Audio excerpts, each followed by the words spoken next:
Tom Campbell here.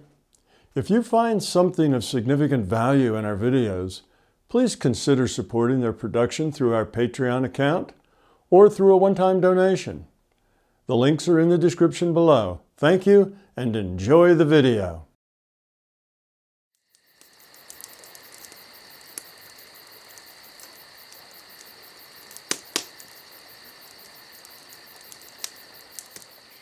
Carolyn, please go ahead. I wanted to know your views on pornography. That's a pretty broad subject. Anything more specific than that, or just in general? Yeah, just in general. Like I was wondering if in the big picture perspective, if there's anything positive about it. Well, that's like saying, what's my perspective on, psychotropic drugs? It's a similar kind of thing. It's not that everybody who takes a psychotropic drug ends up, messed up and wishing they hadn't. It can possibly be used now and again and be useful, particularly if it's something that's used lightly, but not very often, just to get an idea of what the bigger picture is, and then stop using it. So it can be good like that. Now, I'd say pornography is maybe a thing like that. It's something that if it is used often, become dependent on, is something that is becomes obsessive, just like the psychotropic drugs, then it's probably a bad thing. It's not good for you. If it's something that you experience, but it doesn't, you then basically stick with the real world, not the world on film or video, not the watching, but actually being and experiencing as opposed to just looking, then there's probably no harm in it. It may actually do some good. It may open your eyes to bigger pictures, new ideas, new techniques, new things to think about, discussions. So it could be a good idea in that sense. There's nothing fundamentally good or bad about those things, but they're dangerous in the sense that many people abuse and they get pulled into it and they become addicted to it, and their lives tend to become problematic. They begin to withdraw from from society, from the world. They start to become dysfunctional. It's hard for them to maintain relationships or jobs or things. So there's really a pretty good metaphorical connection there between using psychotropic substances and using pornography. It's a kind of a similar thing. As a brush that kind of opens your mind to things, well, no harm done there. As a thing that becomes habitual, generally a lot of harm's done there. And is it a slippery slope between the first and the second? Can be a very slippery slope. It depends on who you are and what you are, and so the extent to which any individual can explore these things and not be find something positive in them rather than something negative in them, then fine. But if you are, I don't know, I hate to say weak, or that's really not fair, but if you take that, if you slip on that slippery slope and end up with it being something that you do over and over again and becomes obsessive, then it will probably damage you. It's harmful to you physiologically. I never actually made that connection before between taking psychotropic drugs and pornography, but the more I think about it, the more there's really a good commonality in those two. It's kind of a weird combination, but if you abuse it, which means use it more than just casually, and occasionally, then you would be abusing it, then it will do damage to you both psychologically and probably physiologically both. Same with both. Now, the damage that pornography does to you physiologically is that your body has a lot of programs it runs called instincts. And those instincts are centered around procreation and survival. So you have a lot of instincts centered around procreation. And your body, it gets certain stimulus, it gets responses to that. And those responses are generated to create more humans. That's the whole thing, procreation, right? And create more humans. And if your purpose or what and how you're doing it and the way your body works and what your body does or doesn't do is not in line with those instincts and the way your body's wired to perform sexually, then it starts to do damage. It starts to get that, that body's, the body's got this sequence. Oh, see this, then get this response, then do that, and so on. It's got this whole thing that's part of your instincts. Well, instead, if it goes off in some other direction, because to follow your instincts actually needs a physical body and not just pictures, then there's part of your physiology that's being bent around a corner. It's not working right. It's not working as planned. It's not working as the instincts have built your body. So it can be harmful to you in that way. So physically, emotionally, mentally, you can end up withdrawing from this virtual reality and living in some other virtual reality that is pretty squalid and limited and shallow. Same goes with the drugs, So that would be my thoughts about pornography. It's to come out and say, "Oh, it's a horrible thing that shouldn't exist and nobody should ever look at it." Well, that would be very dogmatic and uninformed. I'm sure that it has its place and can be, used wisely, as can psychotropic drugs. There's probably ways that in a clinical setting, one could use those. And we probably haven't discovered most of them because we have such a dysfunctional attitude toward these drugs that we don't look for their possibilities where they might be helpful. We kind of,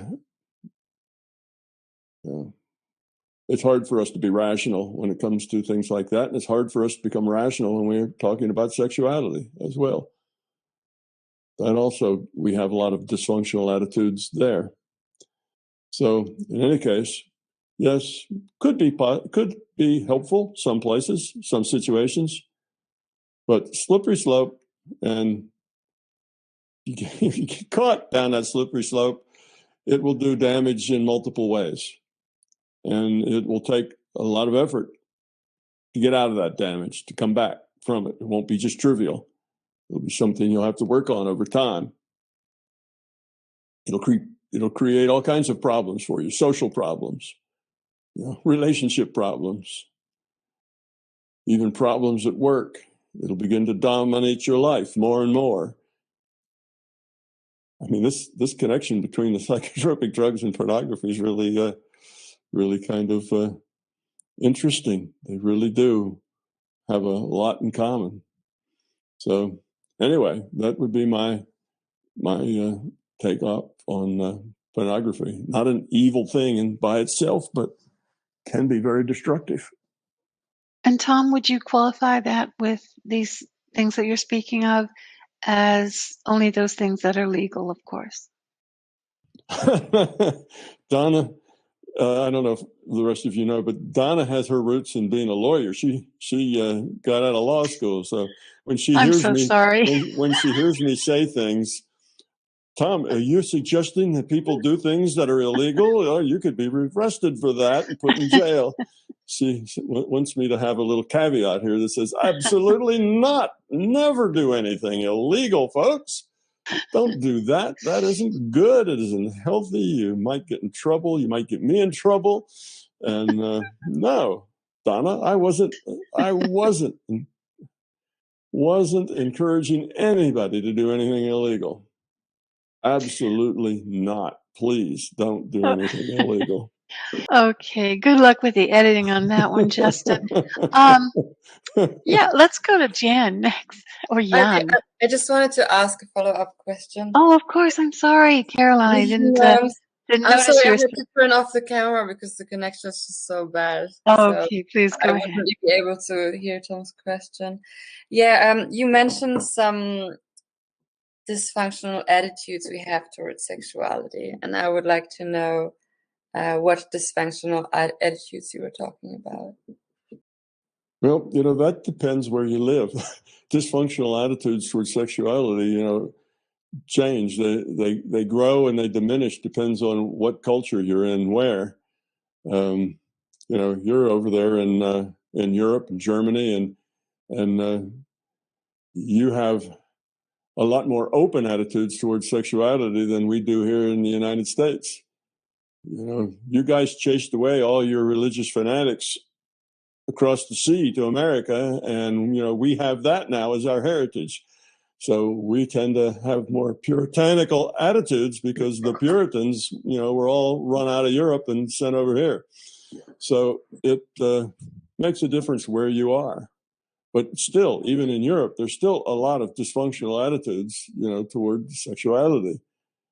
If you treat sexuality as a thing in itself, you're going to make mistakes and end up on the wrong side of many choices. You have to treat sexuality as part of being human. You have to treat it as part of this avatar. Evolved here. It evolved, by being good at having sex and procreating and being good at survival. That's why we're here. Anything that wasn't good at that, those two things isn't here anymore. They're extinct. So sexuality is a part of us as human beings.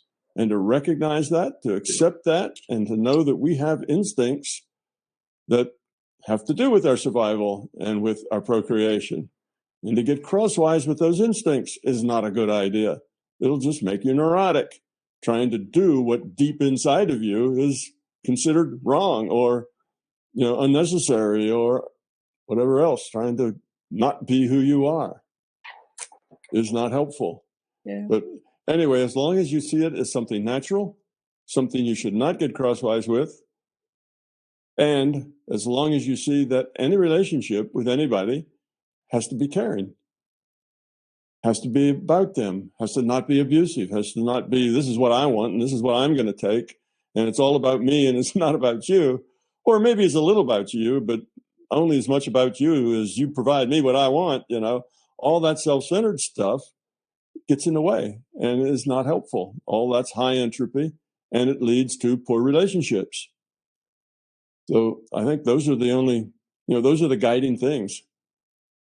Sex is, it's not that it's, moral or immoral. It's just us. It's the way we are. It's part of this avatar. So accept it and don't get crosswise with your instincts. But at the same time, care about all your relationships. Make it about other. Care about them. Don't be a user. Don't be self-centered. So if you just keep those two things together, then everything will work out fine.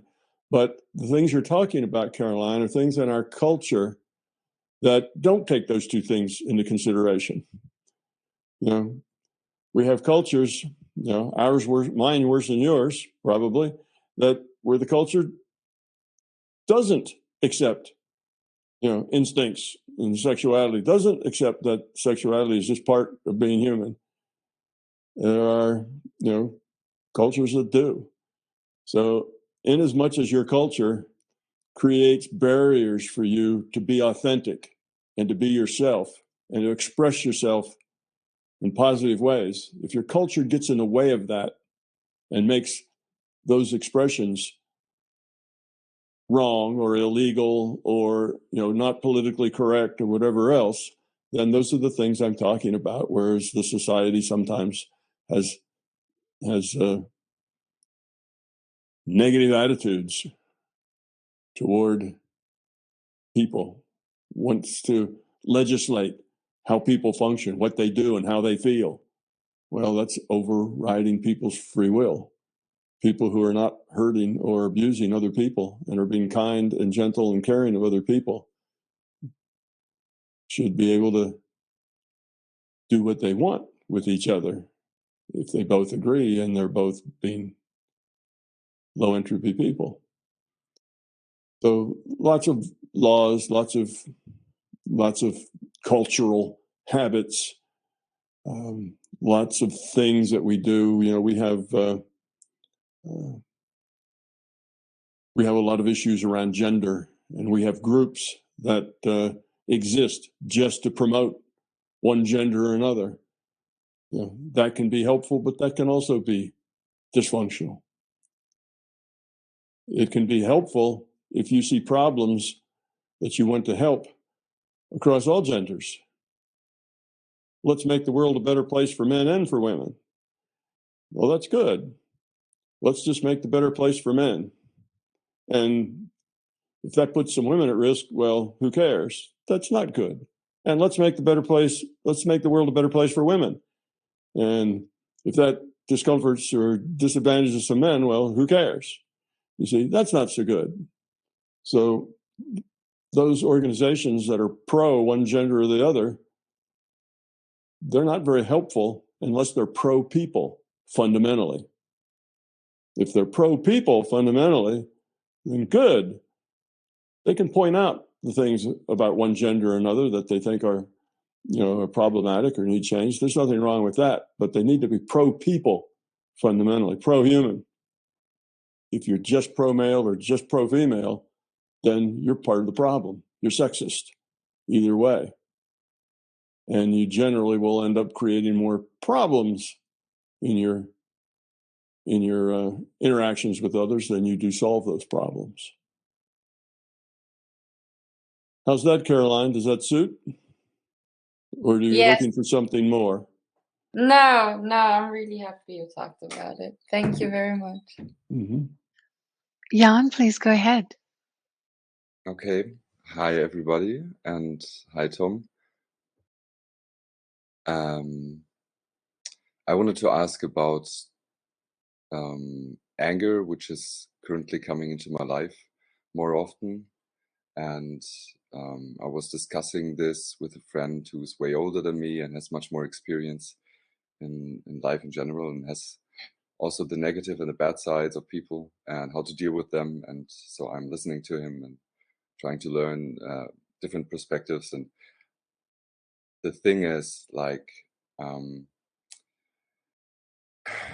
you always say anger is a thing of ego, and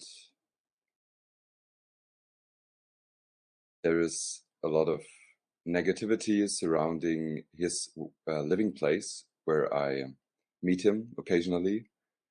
And so I meet those people too, and they are such old drug addicts, which are psychologically not that good anymore, not that healthy, and in their own world. And he says, well, you can't help them, you just need to avoid them, they're just stupid. And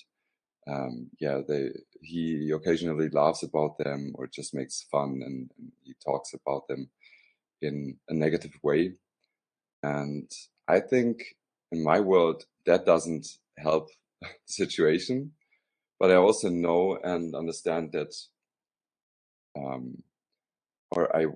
don't want to acknowledge that I cannot help or do something positive in that way. Like, I'm still holding back my opinion that, well, you can still be positive, because I told him, like, you can be positive, like, or you don't need to be negative about it. But then he just argues, well, you can't help those people anymore, and they are just, there's no need to help. And another, I would like to say another experience I had with a friend who is also very authentic in a way that he just lets out his emotion radically and triggers me quite a lot, like my feeling of inadequacy. But there's some feeling of not being respected and I don't feel like I set my borders on I set my healthy borders so that he doesn't step over me. Like I feel like being stepped over, like just being used and not being respected. And I'm still not feeling like I understand his position when we are in a working place together. I mean, he's my friend, and we were just working really hard, and we're stressed out because we weren't getting in time to get out all the food that we're preparing for a festival. And so he got really stressed and angry. Like I just said, well, in my work that I did, I said, oh, this filling up isn't enough for the rest of the bottles. I need to fill up the stuff that I needed to fill up. And so he shouted at me, well, it is enough. And I said, no, it is not. And we just battling each other. And it got really ugly where he said, like, if you are with this attitude, you won't get far in your life, and stuff like that. Like, I don't want, yeah, it's just, I feel inadequate most of the time when he's getting too far. Like most of the time I'm feeling all right because he just wants to give me a way of doing the work better, more efficiently, because he's just a working guy. He's identified with his work and his work ethic, and that he is really overviewing all his things he does. And yeah, but I can't. It's like I feel like there's something left.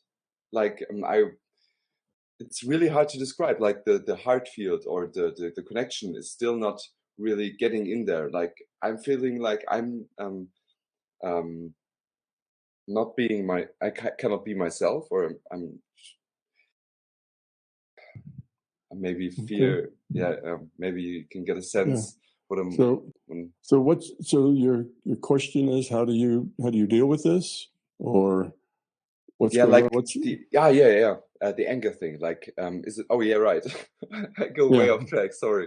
The anger thing. Like, is it useful to let out anger occasionally to, for example, to technological stuff which is not working? You know, shit, this PC doesn't work, and go to hell, or whatever. Like, just being angry about stuff that doesn't really get hurt by it, and just to get out the energy and being okay with it. Or well, it's not a great thing to do. You know, people get angry when they drive their cars in traffic, you know, and the traffic does, you know, somebody does something, pulls in front of them, or does some kind of thing, or is too slow to get going when the light changes or whatever. And people get angry and upset and fuss and swear and so on. And yes, they get angry with equipment, and it's not helpful, obviously. It doesn't make anything better. It doesn't improve other people's drivings. It doesn't make the equipment work any better. It is totally non-helpful. What it does is it lets you vent your anger. Okay. Now, a better thing to do, instead of venting your anger, saying, I'd like to smack that refrigerator door because it never closes quite right, and I have to keep coming back and closing it over and over again, you know, so maybe you slam it next time or something else. Typically, you just create more problems for yourself. That anger just makes everything worse, because when you get angry like that, then whatever happens in the next minute or two or three all around you, that anger kind of spills over to it, because you're just kind of angry, and that angry vibe is just out there. And typically that causes trouble. You know, it's the guy who's angry driving his car and just can't stand that slow person in front of him who gets in a wreck because he tries to get around him when it's not appropriate because he's so frustrated following him. So that anger tends to lead to problems. You know, the person who gets so angry that they slam the refrigerator door, now the door's broken. They slammed it, now it won't shut at all. It won't stay shut, it just keeps opening up. You see, that it tends to make things worse or leave them the same, but it doesn't leave you the same. It may not affect the traffic and it may not affect the refrigerator door, but it will always leave you. If you get angry, it makes it easier for you to get angry next time. And if you get angry that time, it makes it easier for you to get angry the time after that. So it becomes just the way you express yourself is angry, and that anger just kind of builds. It doesn't get less, it tends to get more over time. And it tends to go from things that are inanimate to things that are animate. It becomes more of the way you express yourself. So it's not a good thing. You should realize, oh, I'm getting angry here because this isn't the way I want it to be. You need to just back up from that and say, take a deep breath, let it go. It's just the way it is. Accept it like that. Okay, I'll just have to take a little extra time with that door. I'll just have to take a little longer to get through this traffic. It's just going to have to deal with it the way it is because there's just a lot of things in this world that I don't control. I don't control the other drivers. I don't control that door. I don't control lots of things. And I need to work in a world that is beyond my control. And I need to do it without being upset. Sometimes you just have to slow down. All right, I really want to get to that doctor's appointment on time. I don't want to be late, and this person's just being so slow. Well, you may just be late. You may have to deal with that. Maybe you'll end up being so late they take somebody else and you'll have to wait for an hour. Maybe they'll just cancel your appointment and charge you anyway because you were so late, but life's like that. You just accept that sometimes those things will happen to you and there's no sense getting real upset about them. You try not to let them happen, so you leave early enough that you can put up with some dysfunction on the road and still get there on time. And that's a lesson you learn. Well, don't cut it so short. Next time, leave an extra 10 minutes for people who only drive 5 miles an hour. That's just the way it is. And to get angry with those people who are doing that isn't helpful because there's all kinds of people who are allowed to drive, and that little old lady's driving 5 miles an hour. If she would drive 20 miles an hour, she'd allow it to be dangerous. And she may need to get to where she's going. That may be not, this trip may not just be for fun for her. She may really need to get there. And that's her only way to get there. And if the only way she can do it is at 5 miles an hour, well, and you happen to be behind her and can't get around, well, then that's just the way it is. I live on a mountain road that's got a real windy 2-lane road for a couple of miles. And sometimes you get behind a concrete truck that's going up there to some construction site, and they don't go more than 1 mile an hour. And it takes you 20 minutes to go those 2 miles, to get up there. Seems like it takes all day, but there's no sense getting upset about it. You just say, well, today is going to be the scenic route. I'm going to look around and enjoy the trees and the woods and, listen to some radio, think of some things I'm working on, try to solve some problems. And we're just going to dribble up this mountain for the next half hour because that's just life. So you make the best of it. And that's how you have to deal with things like that. And if that means you were late or you missed something or you didn't show up for a meeting, well, life's like that too. You just have to tell people, well, I got stuck. Couldn't do it. Sorry. And life goes on. Everybody needs to adjust to these little inconveniences and things that are going to happen to us in our life. And if we get angry with all of them, well, that's obviously because it's all about us. How dare you hold me up? How dare you make me late? And it's all a self-centered thing. People are doing what they have to do, the way they have to do it. And you just have to let that be. That goes with your friend too. Sometimes he may get abusive just because he's angry and he wants to tell you what to do. And You know, he'd rather have a slave than somebody who actually has a different idea than he does, you know, and it's inconvenient to have to explain it to you or whatever. So he may get unpleasant, and you may be able to just let that wash by because, you know, he's not a bad guy and you really like your job. So, okay. So I work with somebody who spouts off and gets angry sometimes, you know, in one ear, out the other. You just don't let it bother you.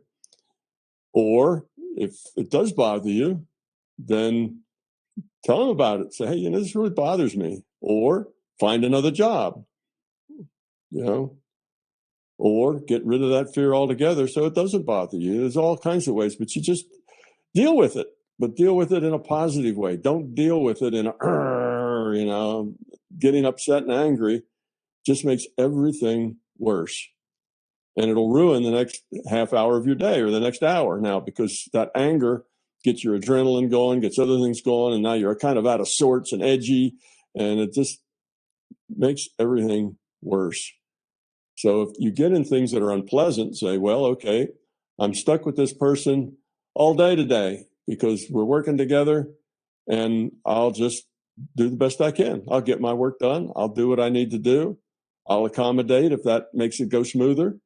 If that doesn't make it go smoother and it really needs to be this other way, well, I'll stand my ground, you know, whatever you come up with, but just do it. Not because you're angry, but because that's just the way it is. And if that person says, no, you got to do it my way, and if you know his way is wrong and it's going to hurt people, then you just don't. You say, can't do that. You do this, it'll hurt people. I can't hurt people, so sorry. You'll have to find somebody else to do it that way. You know, so you can stay positive early in any situation. There's a time to walk away. There's a time to stand up. There's a time to push back. There's a time to just let it go. But there's never a time to be angry. There's never a time where being angry actually helps. And if people are so angry and so used to anger that they won't even listen to you if you're not angry, well, you need to leave and make friends with other people. Those aren't the right people that you need to hang out with. You know, you need to find people who are a little better quality than that.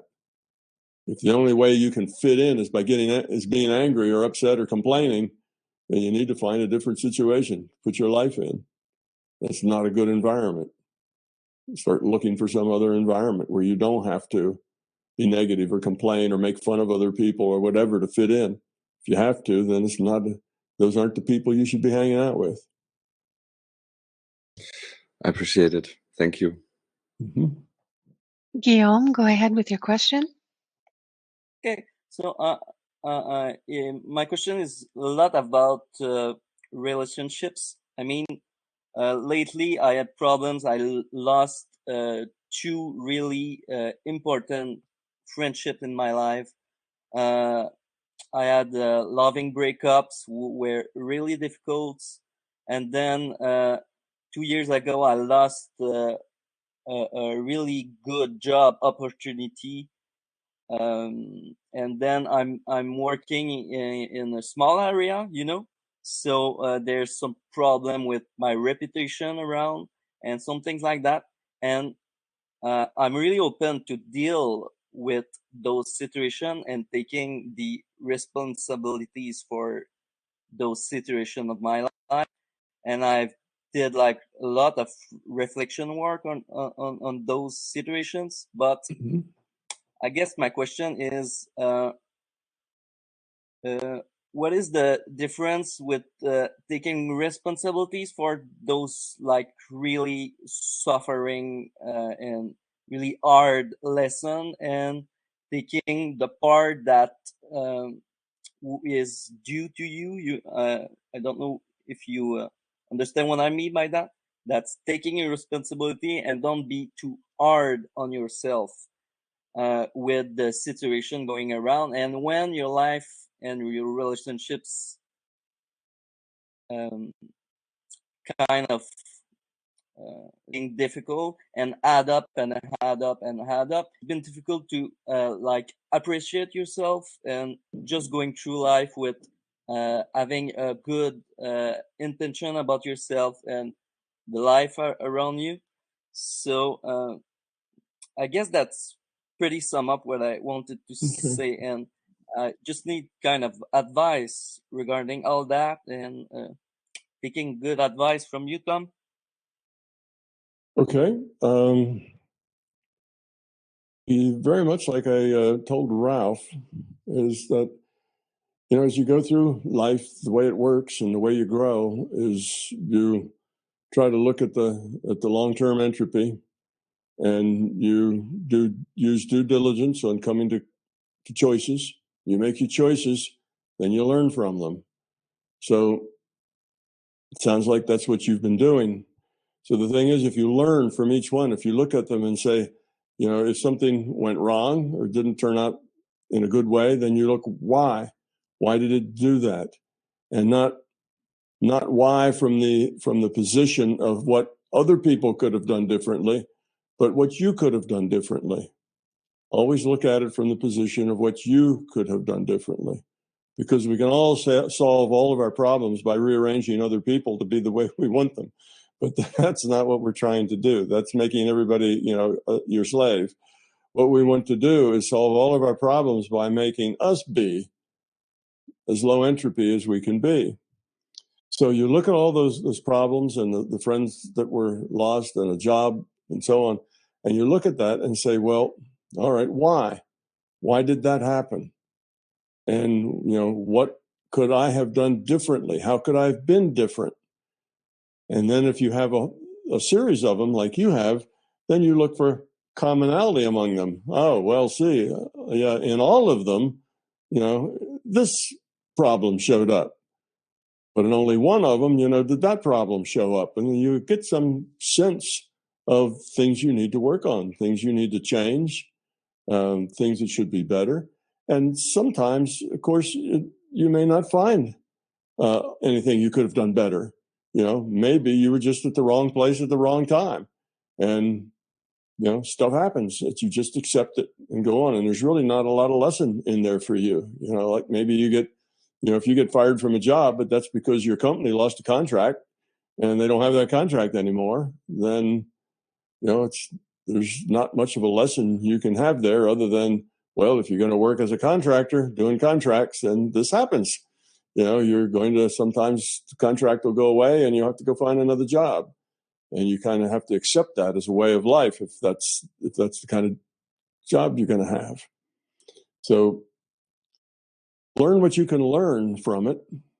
Learn what you can learn from looking at all of those and see, how could I have been different that would have been good for me? Not how could I have been different in a bad way? Well, I could have lied and cheated and done those unethical things that the boss wanted me to do, and that would have, you know, kept my job. Well, no, that's not a different way that you want to be. You know, it's not change you want to be. You want to be ethical. So it kind of depends on what happens and so on. But you look and see, how could I have been better? Or was I as good as I could have been? Could I have done this any better? My attitude, my knowledge, my preparation, my understanding, you know, my presentation, the way I look, the things I say, my vocabulary, you know, there's anything I could have done that would have made this better. And if that's in line of making yourself better at the same time, then you start working on that. Start trying to become that. Not just act it, but become it. You can't act it successfully for very long. Acting is only temporary.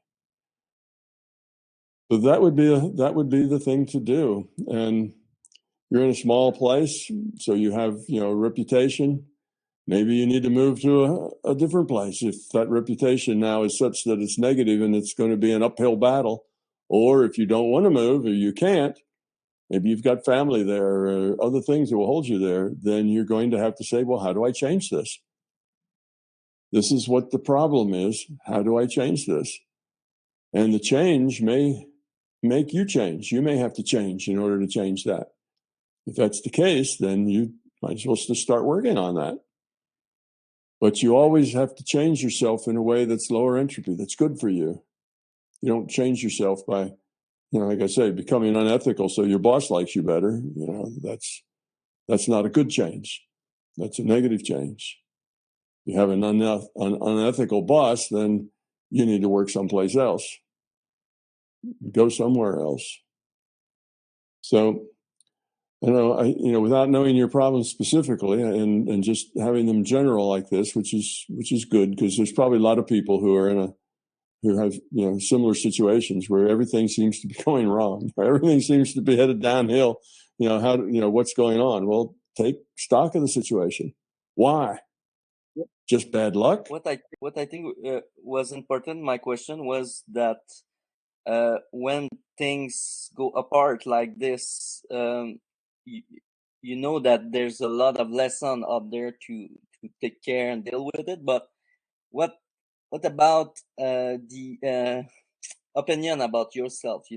How do you go from that low point of self-esteem because of your environment and the situation around, and just take the lesson and like it's a growth opportunity right there, but uh, uh, how can you be more gentle to yourself in that kind of situation? Yeah, well, you have to look at it positively. If you look at yourself negatively, you just create more problems. Being negative towards yourself is dysfunctional, and it's going to make everything worse. So right off, you know that that's not a good thing. You need to be more positive. You need to build that self-esteem up. And I think a way to do that is to say, well, okay, I'm in this situation.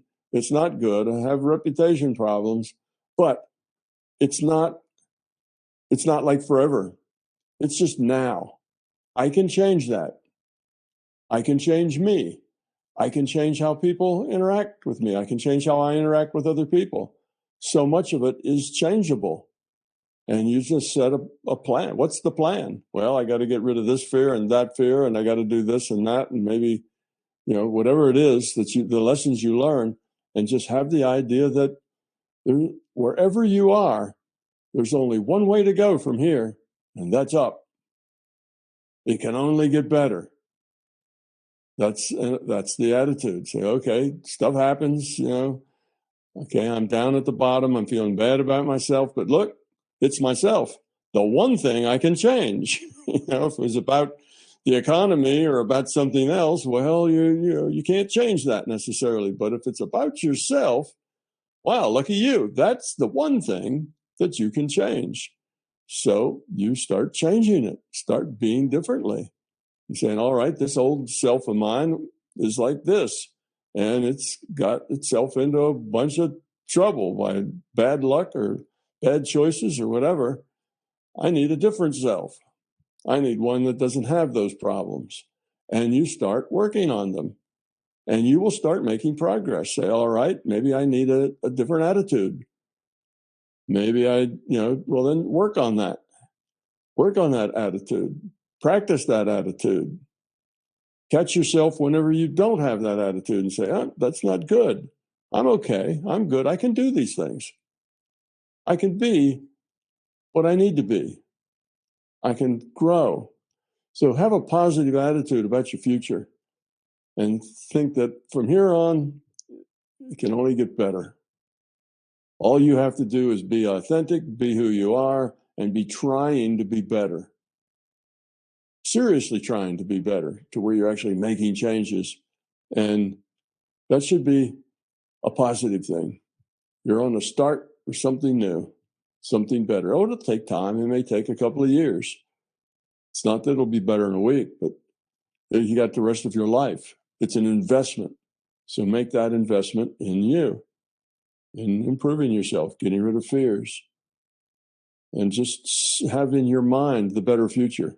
Keep in your mind where you're going and continually work there. And that should be able to make your self-esteem and your attitude a lot more positive. Say, well, I'm nowhere to go here but up. I'm going to fix things. It'll all get better. It'll take time, but I'll work on it. And then feel positive about yourself. You're taking things in hand. You're going to fix the situation. So you have to have that sense. If you believe I can't fix the situation, I'm doomed, well, that will just destroy you. That will lead you to self-pity and depression. That is just, that will, like acid, that'll just eat you away. So going there is just self-defeating. Will make everything worse. If you think things are bad now, all you have to do is, stay negative about yourself, and guaranteed they will get worse and continue to get worse. So you've got to get out of that funk and start looking at, there's only one way to go, and that's up. From now on, I'm going to react differently. I'm going to learn new things. I'm going to maybe get a new career. Maybe I'll go on the internet at nights and start to learn how to be an accountant, or, put out oil well fires, or whatever there is. Then maybe I'll go someplace else and get a job doing that. Prepare yourself for success and just start working on it with a positive attitude. Positive attitude. That's important. You'll see it'll start to work. As your attitude is positive, positive things will start happening to you. Thank you, Tom. Just for finish, there's a quote from Eckhart Tolle that he said, relationships make you conscious, not happy. Relationships make you conscious, not necessarily happy. Oh, not necessarily happy. Yes.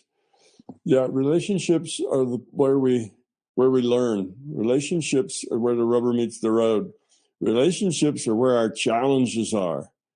Us dealing with somebody else with free will, us having our free will, us having our fears, our ego, and our beliefs, and that other person having their fear, egos, and beliefs. And you throw that together, and you've got a learning situation. You've got challenges. It's that's where we learn the hardest lessons, is in relationships. And it's worth sticking in a relationship that's beneficial at teaching you things, even if it's hard. So relationships are good for learning. They may not be happy all the time. Hopefully they'll be happy some of the time. But if you're learning and growing from them, that's good. That's what it's about. Our life here isn't about being happy. Our life here is about growing up and learning. So if we get in a tough situation that maybe doesn't make us happy, but it's making us grow up, then I'd say stick with it. Stick with it until you've learned a lot of lessons, and then happiness will come to you. Once you grow up, the happiness will just come to you. One of the reasons that you're not happy is because you haven't grown up yet. You're still making yourself miserable. So learn those lessons and happiness will come all by itself. Tom, we're going to go over just a bit because Diego's been waiting for a long time. We can take one more question. We did get a late start, so if that's all right. Yeah, that's just fine. Sure, wouldn't have Diego sit here all this time listening and not get his question out. That would be terrible. I appreciate it, you too. My question is, how do we change what we care about at the being level? And if we care a lot about something that is high entropy, how can we change to lower entropy while still maintaining like our authenticity without going completely against it, if it is something we still care about? Yeah, it's just a matter of force of will. If you want to grow up and you want to change, then you just want it enough that it happens. But you have to really want it.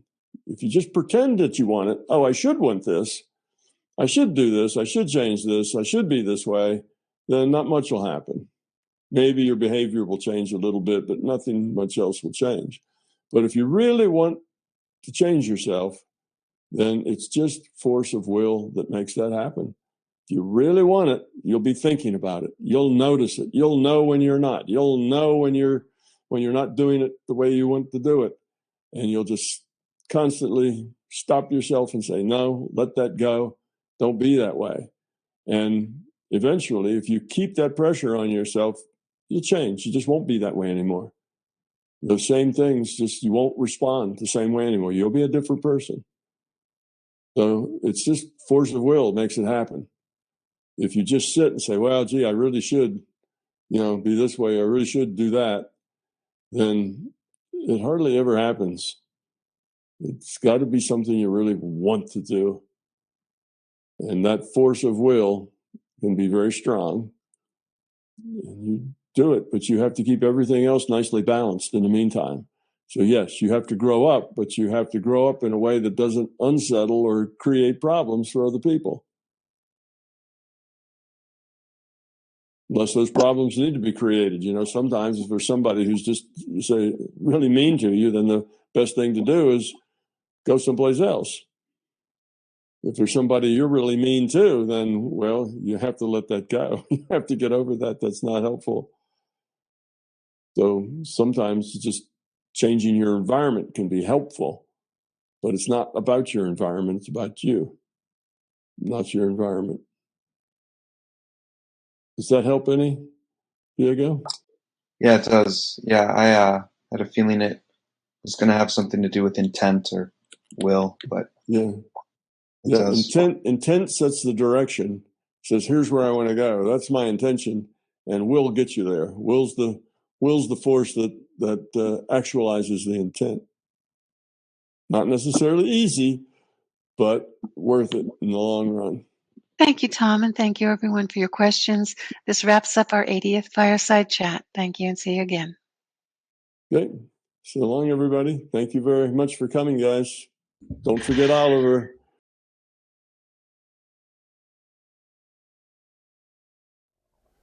Tom Campbell here. I and MBT Events hope you liked this video. We now have well over 1,000 hours of free video on this user-friendly, ad-free YouTube channel. Though these videos are free to our viewers, they represent many thousands of hours in production and editing, and many thousands of dollars invested in video and audio equipment, along with the required computers and software to store and process the raw video into finished products. So far, all of this content has been funded directly out of our own pockets. Be assured, we will always continue to do what we can. It's our life, our purpose, a labor of love that we will continue to pursue as best we can. However, those pockets are not as deep as they used to be. Thus, we are now seeking to augment our resources with support from our viewers.